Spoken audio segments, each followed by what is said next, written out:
وما خلقنا السماوات والارض وما بينهما لاعبین، ہم نے زمین و آسمان اور جو کچھ ان کے درمیان ہے یہ کھیل کے لیے پیدا نہیں کیا.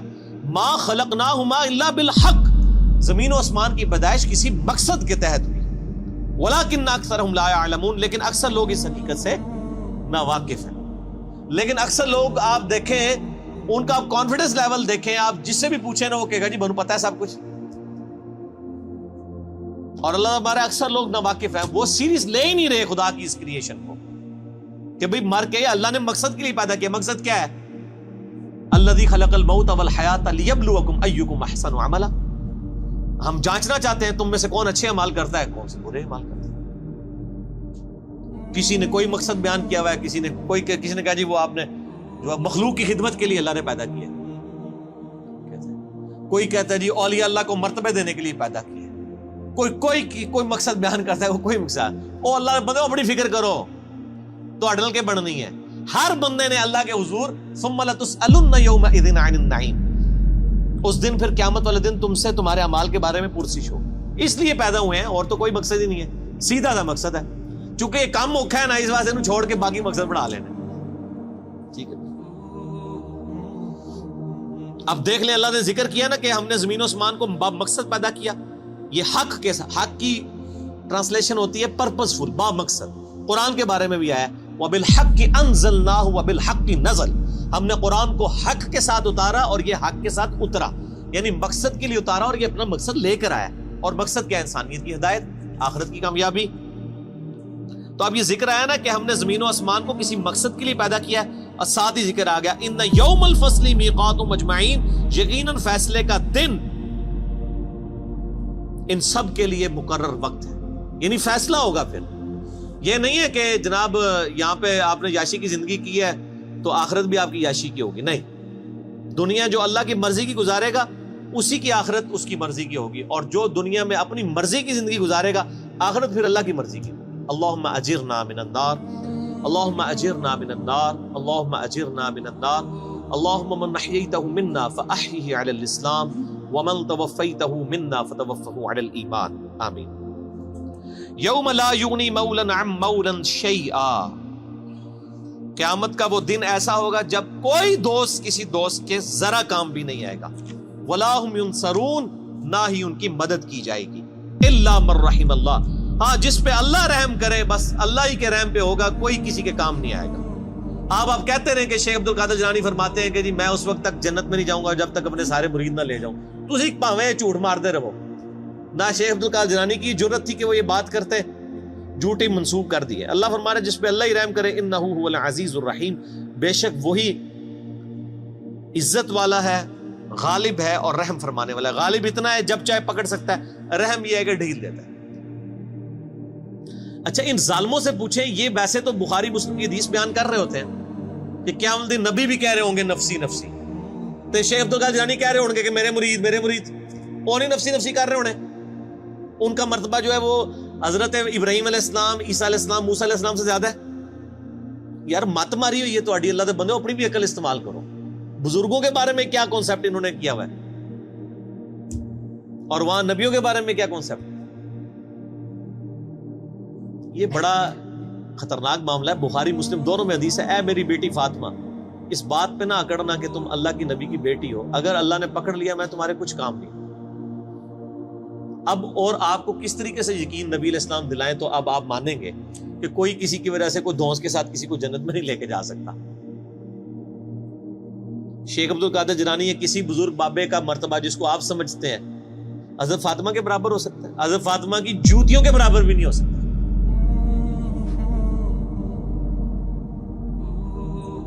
تو آپ دیکھ لیں کتنے بڑے بڑے انہوں نے لوگوں نے دعوے کیے اپنے بزرگ بابوں کے بارے میں. جھوٹ ہے، 100% جھوٹ ہے. ان شجرۃ الزقوم، اب بڑی سخت آیات آ رہی ہیں. جنتیوں اور جہنمیوں کا سائملٹینیس کنٹراسٹ آئے گا. پہلے اللہ جہنمیوں کا ذکر کرے گا کہ ان پر کیا صورتحال جہنم میں گزرنی. بے شک زقوم کا درخت ایک کڑوا درخت، طعام الاثیم گناہگاروں کی خوراک ہوگا. کالمہل یغلی فی البطون، پگھلے تانبے کی مانند پیٹوں میں جوش مارے گا. یعنی وہ کڑوا درخت کھانے کے بعد پیاس لگے گی ان کو، پھر پگھلا ہوا تانبے کی مانت پانی دیا جائے گا, وہ پئیں گے تو ان کے پیٹ میں جوش مارے گا. کغلی الحمیم, اور وہ کھولتا ہوا پانی گرم جوش مارتا پانی ہوگا. خذوہ فاعدلوہ الی سواء الجحیم, اور اللہ کی طرف سے حکم ہوگا پکڑو اسے مجرم کو اور گھسیٹ کر دوزخ کے سینٹر میں جا کے اس کو پھینکو. ثم صبوا فوق رأسہ من عذاب الحمیم, اور پھر اس کے سر کے اوپر کھولتا ہوا پانی ڈالو عذاب دینے کے لیے. یہ میرے بھائی یہ طارق جمیل صاحب کا لیکچر بیان نہیں ہو رہا, یہ قرآن بیان ہو رہا ہے. ذق انک انت العزیز الکریم, اللہ تعالیٰ فرمائے گا چک, تو بڑی عزت والا اور بڑی جو ہے وہ کرامت والا ہے. یہ تنزیہ جملہ اللہ کی طرف سے بولا جائے گا کہ دنیا میں تو نے بڑے دعوے کیے ہوئے تھے نا کہ میں جناب کر دیا گا, میں کر دیا گا, تو بڑی عزت والا ہے نا, دیکھ تیری عزت افزائی میں کر رہا ہوں, تیرے سر کے اوپر کھولتا ہوا پانی ڈالا جائے گا. اللہم اجرنا من النار, اللہم اجرنا من النار. ان ھذا ما کنتم بہ تمترون, یہ ہے وہ چیز جس کے بارے میں تم شک میں مبتلا ہو, یقین نہیں تمہیں آ رہا کہ ایسا ہوگا. تو کہتے جی اینڈ تے چھاڑ ہی دینا اللہ نے, بس ایویں تھوڑی تمکی شمکی ہوئے گی بس. یہ یہودیوں کا عقیدہ تھا, ان کو میں نے پھکی دنیا میں دی ہوئی ہے کہ آپ, وہ کہتے ہیں اللہ بڑا غفور رحیم ہے. ماں دیکھو, ماں کوئی دوزخ میں پھینک سکتی کسی بچے کو, اللہ تعالیٰ کیسے پھینکے گا؟ میں کہتا ہوں جی آخرت تو کسی نے نہیں دیکھی, میں آپ کو ویڈیو نہیں دکھا سکتا, قرآن تو موجود ہے نا, یہی پڑھ کے دیکھ لو. یہ کون ہے, یہ قرآن کس نے نازل کیا ہے؟ یہ جو آیات پڑھ رہی میں نے گھر بنائی ہیں جن کے اندر یہ سارا ذکر آ رہا ہے. تو میں ان کو دنیا میں ایک مثال دیتا ہوں کہ آپ کہتے ہیں نا ماں نہیں یہ چاہے گی, تو میں آپ کو دنیا سے ایک مثال دیتا ہوں کہ آپ اور میں بھی کبھی نہیں چاہیں گے کہ آپ کا کوئی دشمن ہو, اس کے 4-5 چھوٹے چھوٹے بچے ہوں, اور آپ اس کی دشمنی میں اس لیول پہ جائیں کہ آپ اس دشمن کی بیوی کو مار دیں. آپ کہیں گے نہیں یار اس کا کیا قصور ہے, اس کے بچوں کا کیا قصور ہے, رحم کھائیں گے نا کہ یار اس کی ماں مر گئی بچوں کی, ان بچوں کو بیوہ, جب یہ بچے جو ہیں وہ یتیم ہو جائیں گے تو جو ماں کے بغیر رہیں گے, اور نئی جب ستیلی ماں آئے گی ان کے ساتھ کیا سلوک کرے گی, ان کے مینٹل ماڈلز تک بدل جائیں گے. ترس کھائیں گے نا آپ اور میں, تو کھائیں گے نا. تو کیا اللہ تعالیٰ بھی ایسے لوگوں پہ ترس فرماتا ہے؟ کیا دنیا میں ہزاروں مائیں ایسی مر نہیں جاتی پریگنینسی کے دوران جن کے کئی چھوٹے چھوٹے بچے ہوتے ہیں؟ تو آپ کی ڈاکٹرائن مان لی جائے کہ اللہ تعالیٰ ماں سے بھی زیادہ رحم کرنے والا ہے, تو پھر کبھی کسی ایسی عورت کو موت نہیں آنی چاہیے جس کے 4 چھوٹے چھوٹے بچے ہوں. پھکی تو آڈے سارے بزرگوں کی کتاباں فارغ جے, میں تو پریکٹیکل مثال دے رہا ہوں. بتائیں مجھے ماں سے زیادہ پیار کرتا ہے جی, کس نے دوزخ میں پھینکے گا؟ وہ دنیا میں وہ کر رہا ہے آپ کے ساتھ, ہزاروں عورتیں مار رہا ہے جن کے چھوٹے چھوٹے بچے ہیں. اب رحم کدھر گیا؟ آپ نے رحم کا کیا کانسیپٹ سمجھا ہوا ہے؟ وہ ایک بوڑھی دادی اماں ہے جو پسیج جائے گی, اور رحم فرمانے والا ہے میرے بھائیوں ان پر جو واقعی اس کی طرف رجوع لائیں. وہ ابو جہل کے اوپر رحم فرمانے والا نہیں ہے, وہ فرعون کے اوپر رحم فرمانے والا نہیں ہے, نبیوں کے ماننے والوں پر رحم فرمانے والا. ورنہ میں نے آپ کو پریکٹیکل مثال دے دی ہے, آپ کو آخرت کی ویڈیو میں دنیا میں دکھا رہا ہوں کہ دنیا میں ہزاروں ایسی مائیں مر رہی ہیں جن کے 5-5 6-6 چھوٹے چھوٹے بچے ہیں. اللہ تعالیٰ ان پہ کوئی رحم نہیں فرماتا کہ چلو یار بچے تھوڑے بڑے ہی ہو جائیں. تو یہ چیز اللہ نے دنیا میں دکھائی ہے اس لیے تاکہ آپ کو یقین آ جائے کہ اللہ تعالیٰ پسیج نہیں جاتا. ٹکوسلے تھے مثالہ بیان کرنی ہے بند کرو, ٹھیک ہوگا جی. اللہ تعالیٰ فرما رہا ہے ان ھذا ما کنتم بہ تمترون, یہ وہ تھا جس کو دنیا میں تم شک کرتے تھے. کیا شک کیا کرتے تھے؟ یا اللہ جو کچھ بھی ہے تیرے بابو کی امت سے بخشے جائیں گے. اب سائملٹینیس کنٹراسٹ ان المتقین فی مقام امین, بے شک پرہیزگار امن کی جگہ میں ہوں گے. فی جنات و عیون, اللہ کی طرف سے باغوں میں اور چشموں میں. یلبسون من سندس و استبرق متقابلین, وہ باریک لباس پہنے ہوئے ہوں گے اور دبیس ریشم کا آمنے سامنے بیٹھے ہوں گے. یعنی ان کا جو لباس ہے جس طرح آج کل بھی ہوتا ہے, وہ کیٹی کی شلوار ہوتی ہے, اوپر ململ کا کرتا ہوتا ہے. اللہ فرماتا ہے موٹی ریشم کی ان کی یعنی تہمد ہوگی یا شلوار ہوگی یا پینٹ کوئی بھی ہوگی, اور اوپر کرتے ان کے باریک لباس ہو. کذالک, اور یوں ہی وزوجناہم بحور عین, ہم ان کو بیاہ دیں گے موٹی آنکھوں والی حوروں کے ساتھ. اب یہ حوروں کی ڈیٹیل کے لیے آپ طارق جمیل صاحب کے لیکچر دیکھیں. جو جس چیز کا ایکسپرٹ ہے اس کی طرف ریفر کرنا چاہیے. ادھر ہیں وہ ایکسپرٹ, وہ آپ دیکھیں. یدعون فیہا بکل فاکہۃ آمنین, اور وہ منگوا لیا کریں گے ہر قسم کا پھل اطمینان سے, جو ان کی خواہش ہوگی اللہ تعالیٰ ان کے سامنے رکھے. لا یذوقون فیہا الموت الا الموتۃ الاولی, وہ نہیں چکھیں گے وہاں پر موت کا ذائقہ بجز اس موت کے جو وہ دنیا میں چکھ چکے, بس ایک ہی موت. اچھا میں جنت کی آیات سے نا اس طرح ہی گزر جاتا ہوں نا, تو لوگ کہتے ہیں جنت لیکچر دو, جنت لیکچر. یار جنت لیکچر تو اتنا کچھ ہے, وہ آپ وہی پڑھ لیں. آپ بخاری مسلم میں جنت کا چیپٹر پڑھ لیں, مشکات کی 30 جلد میں جنت کا چیپٹر پڑھ لیں, ٹھیک ہے جی. اور یہ ساری چیزیں کرنے سے یہ تو اسی طریقے سے کہ آپ بریانی کے فضائل بیان کرنا شروع کر دیں, بریانی تک پہنچنے کے لیے بھی تو ایک ایفرٹ کی ضرورت ہے نا. تو وہ سب کو پتا ہے دنیا میں, میرا خیال ہے جنت کے بارے میں تو سب کو ہی پتا ہے, دوزخ کے بارے میں لوگوں نے انڈر ایسٹیمیٹ کی. تو جس چیز کی ضرورت ہے وہی کریں, اور یہی صحابہ کا طریقہ بھی ہے. بخاری مسلم اٹھا کے دیکھیں, جب حضرت عمر کو زخم لگا ہے تو ان کے پاس آ کے صحابہ کہہ رہے ہیں کہ آپ کی وجہ سے اللہ تعالیٰ نے اسلام کو اتنی شوکت دی ہے, رومن پرشین امپائر گری ہے, اور ہم اللہ سے امید کرتے ہیں کہ آپ اللہ کے حضور آپ تو بخشے بخشائیں. یہ بخاری مسلم دونوں میں ہے. اس زخم کی حالت میں انہوں نے کہا میں تو بس یہی چاہتا ہوں کہ جو کچھ میں نے اسلام کے لیے کیا نا, اس کے بدلے میں اللہ صرف میرے گناہ معاف کر کے مجھے برابر چھوڑ دے. جنت تو چھوڑ دو, بس مجھے برابر کر دے کہ میرے گناہ اور نیکیاں برابر ہو گئی ہیں, میں بریک ایون پوائنٹ پہ آ گیا ہوں. جنت کی بات تو حضرت عمر نے بھی نہیں کی ہے مرتے وقت, حالانکہ اس وقت ضرورت تھی کہ وہ جنت کی بات کرتا ہے کہ میں سیدھے ہی جنت ہی چلے آ جاؤ, اور جنت کی گارنٹی بھی ملی ہوئی تھی. یہ باتیں نہیں کسی کو یاد. جب ہم یہ باتیں کرتے ہیں ہمیں کہتے ہیں جی کڑوی کڑوی باتیں ہر وقت کرتا ہے.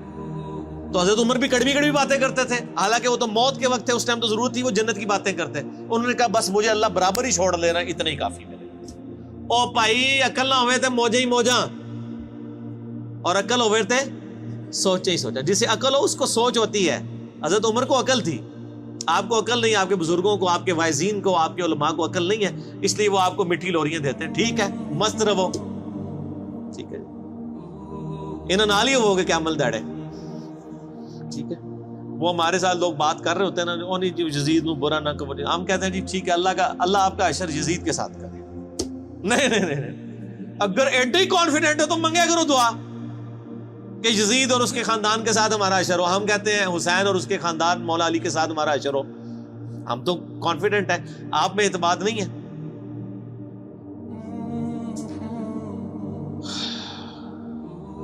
لا یذوقون فیہا الموت الا الموتۃ الاولی, اس میں کوئی موت کا ذائقہ نہیں چکھیں گے جو دنیا میں مبارک چکھ چکے وہی. وَوَقَاهُمْ عَذَابَ الْجَحِيمِ, اور انہیں عذاب جہنم سے بچا لیا جائے گا. یہ ہے میرے بھائیو کامیاب لوگ. بخاری مسلم میں حدیث ہے کہ قیامت والے دن موت کو مینڈے کی شکل میں لا کے میدان حشر میں ذبح کر دیا جائے گا. جنتی پریشان ہوں گے اور دوست کی خوشی کے ساتھ آ رہے ہوں گے کہ شاید کوئی ہمیں موت لکھ دی جائے تو ہم فارغ ہو جائیں. موت کو ذبح کیا جائے گا اور اللہ تعالیٰ کہے گا کہ جنتیوں کے لیے خوشخبری ہے کہ اب کبھی موت نہیں آئے گی, موت ہم نے ختم کر دی.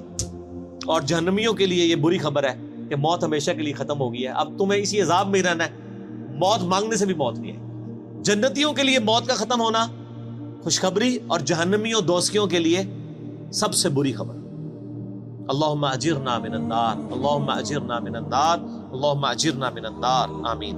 فضلا من ربک, یہ تمہارے رب کا فضل ہوگا جس کو یعنی دوزخ کی آگ سے بچا لیا گیا. ذالک هو الفوز العظیم, یہ ہے سب سے بڑی کامیابی.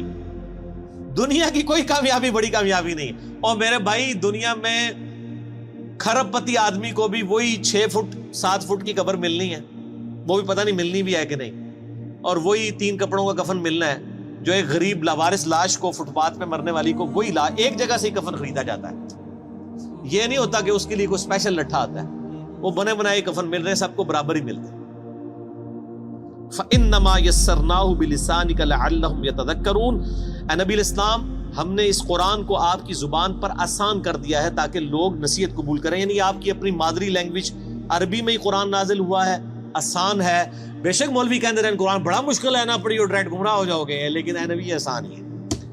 فَارْتَقِبْ إِنَّهُمْ مُرْتَقِبُونَ, تو اے نبی آپ انتظار کیجئے, جو بات قبول نہیں کر رہے حق ان کے مقابلے پہ اب آپ انتظار کیجئے. فَارْتَقِبْ إِنَّهُمْ مُرْتَقِبُونَ, یقیناً وہ بھی ایک انتظار میں ہے, اور وہ انتظار یہ ہے کہ جب ان پہ موت آئے گی عذاب چکھیں گے پھر لگ پتا جائے گا، یہ اصل میں کہا جا رہا ہے۔ تو یہ میٹھی میٹھی باتیں ہیں، دیکھ لیں، تو قرآن نہیں پڑھا ہوا تو میٹھی میٹھی باتیں ہیں، اور قرآن پڑھا ہوا ہے تو بخاری کی حدیث ہے، نبی علیہ السلام ایک چوراہے سے گزرے، کچھ صحابہ ہنس رہے تھے، آپ نے فرمایا جو کچھ میں جانتا ہوں وہ تم جانتے ہوتے تو بہت کم ہنستے، زیادہ رویا ہی کرتے۔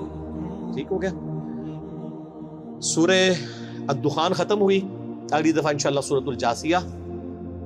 اللہ تعالیٰ سے دعا ہے جو حق بات میں نے کہی اللہ تعالیٰ ہمارے دلوں میں راسخ فرمائے، اگر جذبات میں میرے منہ سے کوئی غلط بات نکل گئی تو اللہ تعالیٰ ہمارے دلوں سے محو کر دے اور ہمیں معاف بھی کر دے، ہمیں کتاب و سنت کی تعلیمات پر عمل کر کے دوسرے بھائیوں تک پہنچانے کی توفیق عطا فرمائے۔ سبحانک اللہم و بحمدک، اشہد ان لا الہ الا انت، استغفرک و اتوب الیک، وما علینا الا البلاغ المبین۔ جزاکم اللہ خیرا۔